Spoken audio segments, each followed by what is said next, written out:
RG, next question says Pakistani dramas ruined my marriage. Hi Junaid, greetings from Copenhagen. I absolutely love your contribution to our country.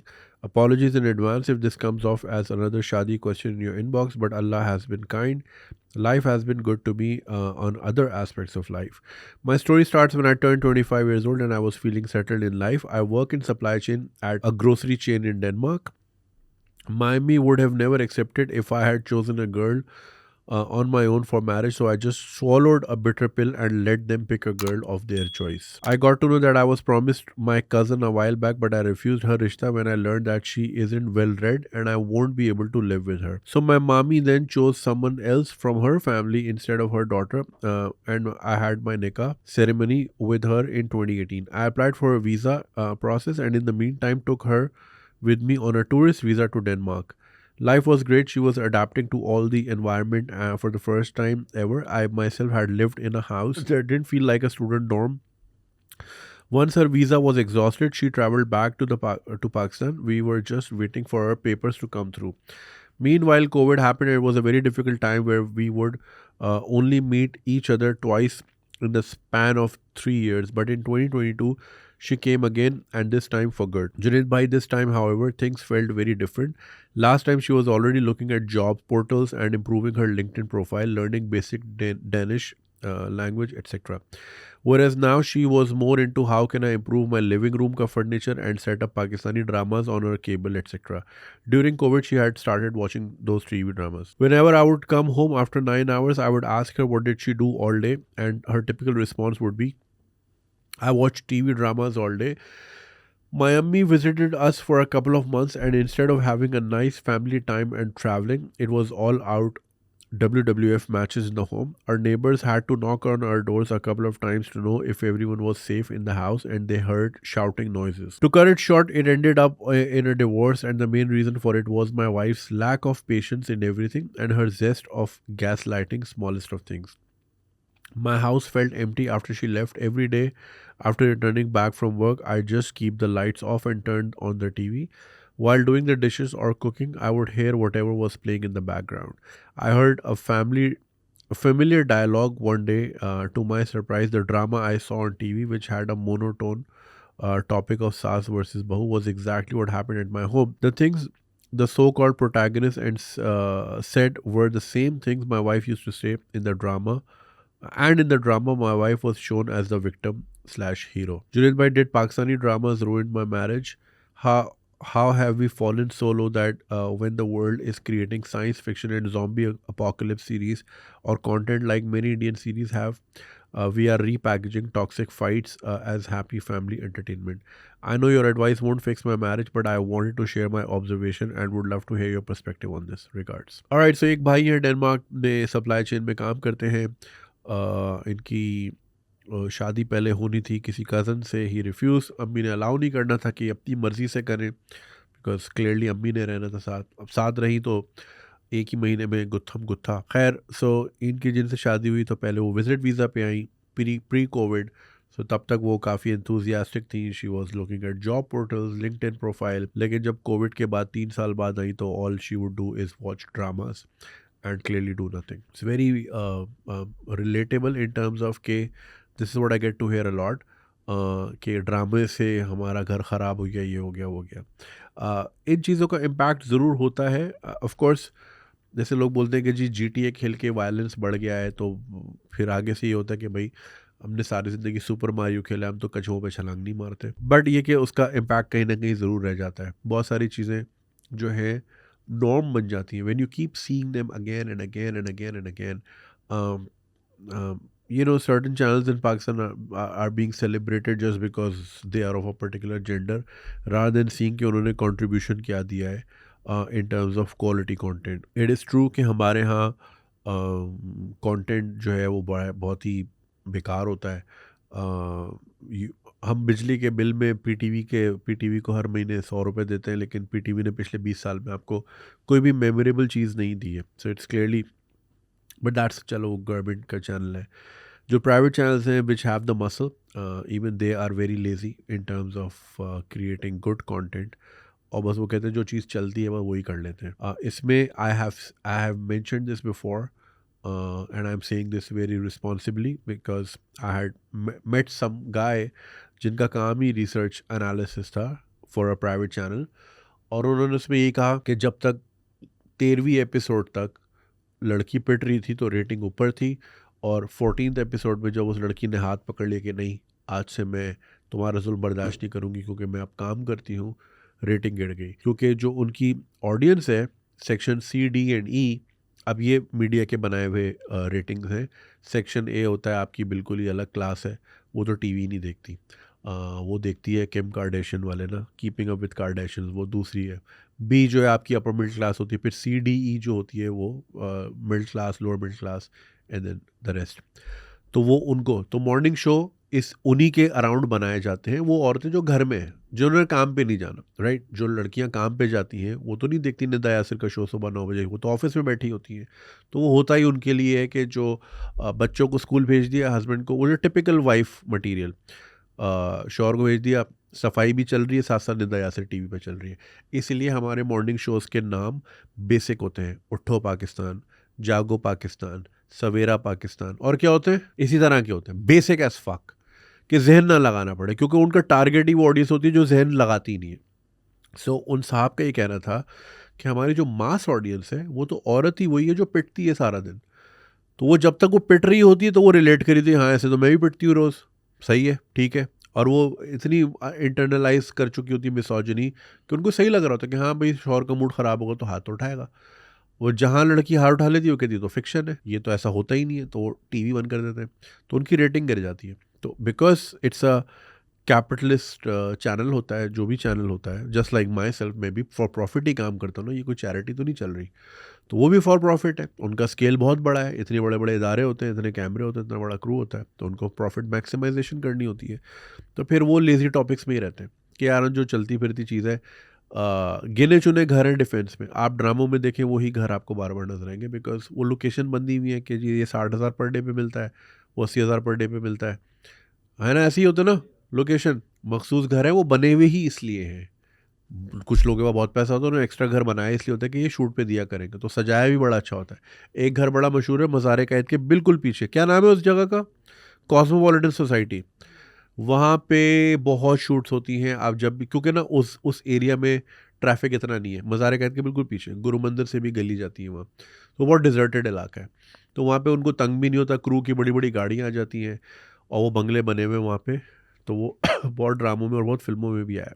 तो मेरा भी जाहिद अहमद के साथ जो scene था, घबराना नहीं है, मैं वो उसी सड़क पे ही था, और घर के अंदर नैयर एजाज साहब के साथ सीन था। मैं उस सीन में नहीं था, बट नैयर एजाज साहब का सीन घर पे था, बाहर सड़क पे मेरा और जाहिद अहमद का था।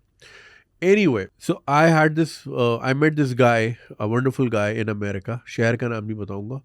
तो उनका भी ये इशू चल रहा था because his family wanted him to marry someone from Pakistan.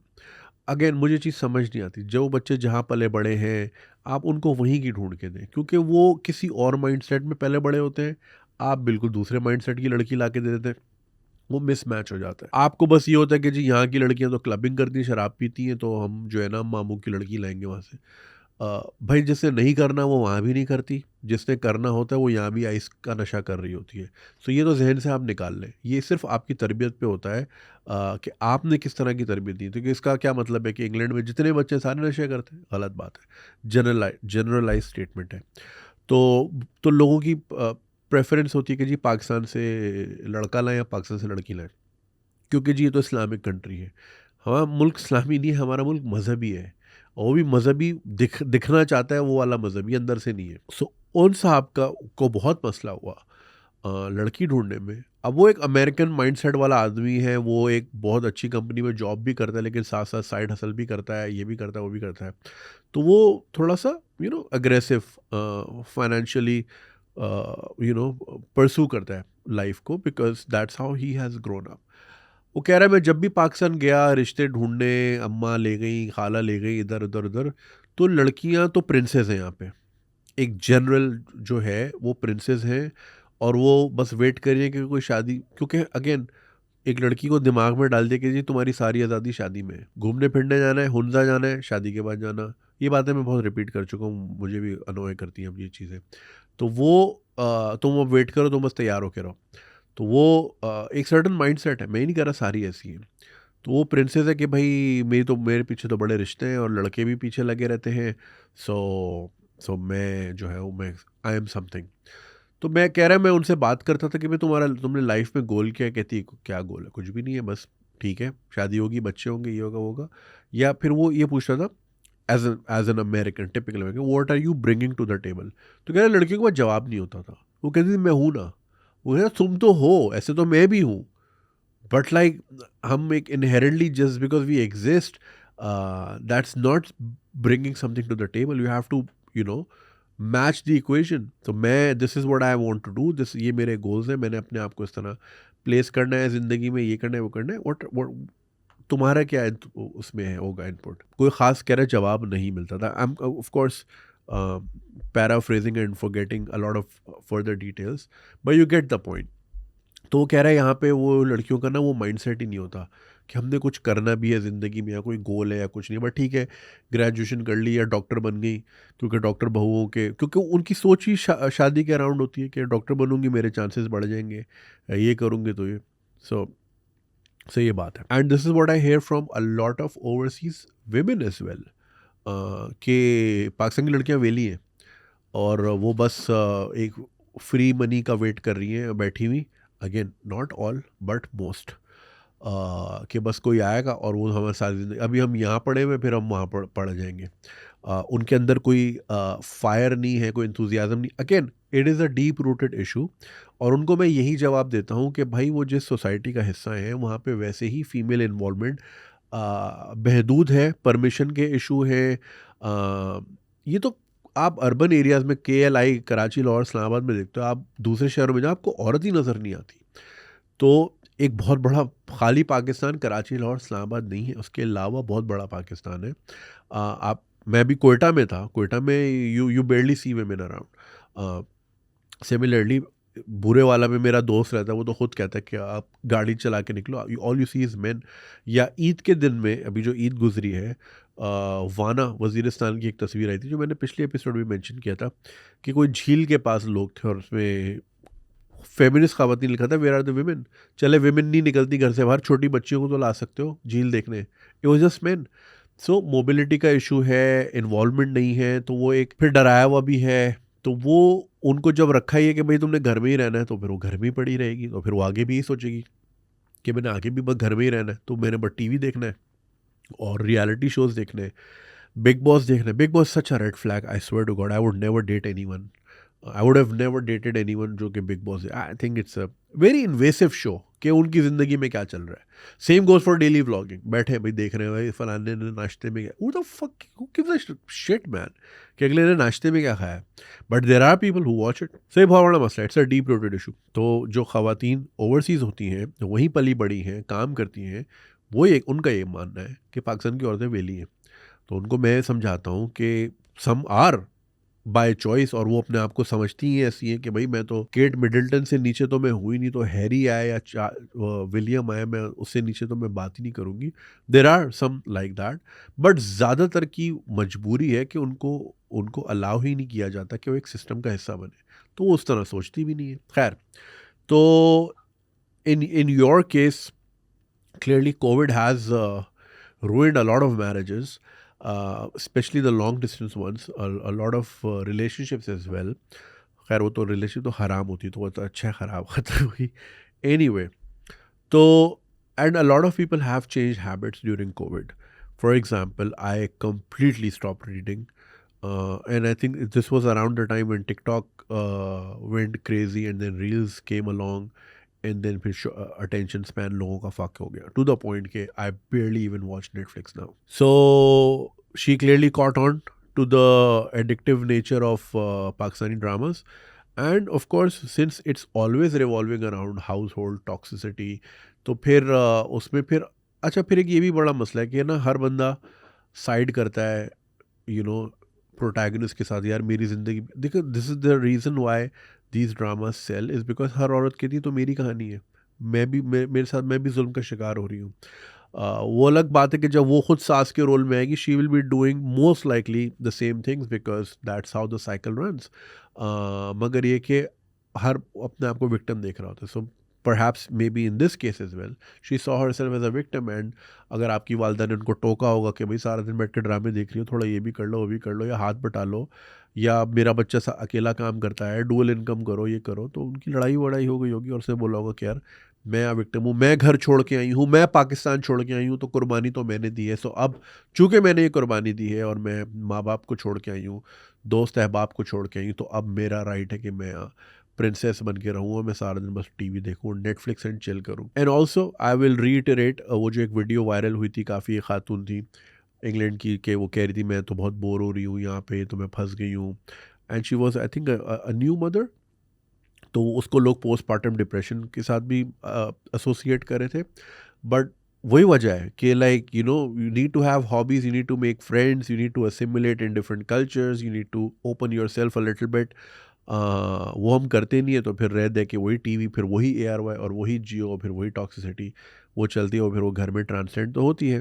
जिस तरह हम देखते हैं कि हमारी हर ईद, त्यौहार, शादियाँ PTI वर्सेस PMLN बन के रह गई है। अभी भी मैं अमेरिका में था, रैंडम पार्किंग में मिला एक बंदा, और वो ये कह रहा है कि मैंने 60 लाख रुपए ज़कात दिए लेकिन डॉलर एक भी नहीं भेजा, क्योंकि मैं इस चोर हुकूमत को नहीं दूंगा पैसे। तो मैंने मामू को बोला कि आप मेरा प्लॉट बेच के वो इस फलाने इदारे को दे दें, और आपका प्लॉट मैं यहाँ अमेरिका में ले लेता हूँ। मतलब वी जस्ट मेट, और पहला सवाल ये, खान बाहर आ रहा है कि नहीं आ रहा? भाई मुझे क्या पता भाई, और खान आ जाएगा बाहर, क्योंकि अगले की इन्वेस्टमेंट है भाई, वो कभी भी नहीं उसको ज़ाया करेंगे। हर वक्त एंटीडोट रहेगा साथ, राइट? पॉइजन है तो एंटीडोट भी साथ रहेगा, क्योंकि ये थोड़ा सा ऊपर जाएगा, ये बाहर आ जाएगा, फिर ये ऊपर जाएगा, ये बाहर, ये ऐसे ही चलता रहेगा ये उस मुल्क में, और कुछ नहीं होगा। सो आ जाएगा खान बाहर, इस साल नहीं तो अगले साल आ ही जाएगा, ये मैं आपको गारंटी दे रहा हूँ। और ये तो बिल्कुल भी रिस्क नहीं लिया जाएगा कि खान साहब अंदर ही वफात पा जाए, क्योंकि फिर और मामला बिगड़ सकता है। तो इससे पहले कि मामला वहाँ जाए, वो बाहर ही कर देंगे, फिर जो भी हो पब्लिक के सामने हो। खैर, there is no rocket science to it, point being कि ये लोग अपने आप को रखते ही उन यूट्यूबर्स में हैं, और वही ARY और वही जियो, तो फिर वही बातें ट्रांससेंड ज़िंदगी का हिस्सा बन जाती हैं। सो क्लियरली ड्रामा भी ज़िंदगी का हिस्सा बन ही जाता है एसेंशियली। मैंने भी ड्रू बैरीमोर को देख के सिगरेट पीना शुरू की, इन्फ्लुएंस आ ही जाता है ज़िंदगी में।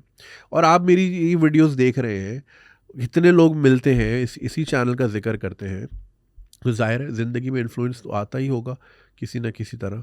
सो of course media plays a huge role in setting up, in shaping mindsets. और इसलिए मैं आई कीप मेंशनिंग दिस कि like if you watch Indian content lately, so अगर वहाँ शिट कंटेंट आ रहा है, भोजपुरी कंटेंट आ रहा है, या गोदी मीडिया कंटेंट भर भर के आ रहा है, तो वहाँ पे उसका एंटीडोट भी उतनी ही तेज़ी से आ रहा है। लाइक सिर्फ इसी साल या पिछले 1-2 साल की ही आप देख लें कि एजुकेशन रिलेटेड कंटेंट कितना आ रहा है। I been meaning to make a video around it, लेकिन फिर लोग बोलते हैं जी इंडिया के उठा रहा है। जो फैक्ट है वो है, Kota factory, it's revolving around student की life, IIT, right? 12th fail, कितनी इंस्पायरिंग फिल्म थी। लापता लेडीज़, विमेन एम्पावरमेंट पे, औरत पढ़ी लिखी हो, कितनी अच्छी फिल्म है। सिमिलरली पिक्चर्स का दूसरा सीज़न आया, राइट? स्टार्टअप की दुनिया के अराउंड है। शार्क टैंक आप देखें कितना वो, so like they are constantly boosting such content ताकि बच्चे इंस्पायर हो। ठीक है, वो शिट कंटेंट अपनी जगह चल रहा है, वो आपका एक कमर्शियल बॉलीवुड, सलमान भाई आ रहे हैं, एक पंच मार रहे हैं, 100 लोग उड़ के गिर रहे हैं, वो भी चल रहा है, बट देन ये भी चल रहा है। And this requires a lot of effort, a lot of research and a lot of will power. But हमारे यहाँ स्टेट लेवल पे ही विल पावर नहीं है, स्टेट को गधे चाहिए, तो इसीलिए इस तरह की चीज़ें कभी भी नहीं पनप सकती। कुछ नहीं तो स्टेट खुद तो बना सकती है, चलो जी ARY का तो प्रॉफिट में नहीं है ना कि अगर वो शार्क टैंक जैसी चीज़ बनाए, या फिर वो कोई एस्पिरेंट्स जैसी कोई चीज़ बनाए। ठीक है, PTV तो बना सकता है, 100 रुपये तो लेता है ना हमसे हर महीने, तो बना ले। मगर स्टेट की प्रायोरिटी नहीं है, स्टेट की प्रायोरिटी है गधे घोड़े, गधे खच्चर चाहिए, जो कि जिनको जहाँ पे हाँको वो उधर निकल जाए। तो इसलिए स्टेट मीडिया हमें अर्तुगरुल दिखा रहा था, जो किसी और मुल्क का प्रोपागेंडा था, वो हमें हमारा स्टेट दिखा रहा था कि ये लोग तलवारें लेके शारे फैसल पे आ जाओ। स्टेट की जब प्रायोरिटी ये हो, तो फिर प्राइवेट मीडिया क्या ही करेगा? उसकी तो जिम्मेदारी नहीं है कॉम बनाना, उसकी जिम्मेदारी है प्रॉफिट बनाना, और वो बना रहे हैं दबा के। और फिर लोग डेनमार्क से भी वापस आ रहे हैं। तो you know when life gives you lemon make a lemonade. लेकिन उन्होंने डेनमार्क में भी चूज़ किया कि मैं वही फरागत वाली ज़िंदगी गुजारूं जैसी पाकिस्तान में गुजरती थी, and which is why people love Pakistan की life. It's a it's an amazing life. अगर आप एक सर्टेन टैक्स ब्रैकेट से ऊपर हैं, इट्स अ हेवन। आपको ना टैक्स देना है, ना आप लायबल हैं किसी को किसी लॉ फॉलो करने के, ठीक है। आप जज खरीद लेते हो, वकील तो दूर की बात है। अभी देखिए इंडिया में जो हुआ, वो जो एक बिजनेसमैन के बेटे ने 2 लोग मार दिए अपनी पोर्शा में 17 साल में, ड्रंक ड्राइविंग के केस में। उसको रातों रात बेल मिल गई और 300 वर्ड का ऐसे लिखना है उसने कि जी एक्सीडेंट कितनी बुरी चीज़ होती है। मतलब इट्स अ फकिंग जोक। तो इसीलिए लोग बोलते हैं जी इंडिया की लाइफ बेस्ट है, पाकिस्तान की लाइफ बेस्ट है, बिकॉज कॉन्सिक्वेंसेज नहीं है ना। सिग्नल तोड़ दो, कुछ भी नहीं होता। लोगों को एक्सप्लॉइट करो, कोई मसला ही नहीं है। So this why and like आपके आगे पीछे काम करने वाले बहुत हैं। अमेरिका में तो, डेनमार्क में तो खुद बर्तन धोना है, खुद ही खाना बनाना है, सब कुछ खुद करना है। बट यहाँ पे आप 6-6 हज़ार रुपये में रख लो लोग, कोई पूछने वाला ही नहीं है। वो टैक्स ब्रैकेट में भी नहीं होते लोग, और एक्सप्लॉयटेशन प्रो मैक्स होती है।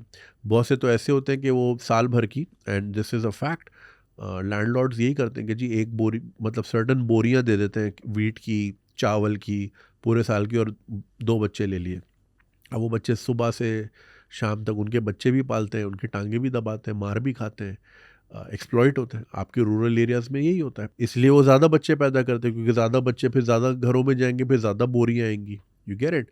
कैश तो होता ही नहीं है उसमें। खैर, कहाँ की बात कहाँ निकल गई। So which is why people love यहाँ की लाइफ, क्योंकि कुछ नहीं करना, और एक कमाने वाला है, पीछे 10 खाने वाले हैं, और यहाँ का नॉर्म है। क्योंकि ख़वातीन ने तो काम नहीं करना, क्योंकि उनसे काम नहीं करवाना लोगों ने। और बच्चे भी जो है 26-26 साल के भी हो जाएंगे, वो फिर भी बाप की शक्ल देखेंगे, बाप पैसे देगा तो वो कुछ करे। So it's very unfortunate, so it's sad that it came to your house. बात यही है कि arrange marriage is like, it's a जुआ यार। इस्लाम में जुआ हराम है, लेकिन अरेंज मैरिज के नाम पे हम हर साल करोड़ों लोग कर रहे होते हैं।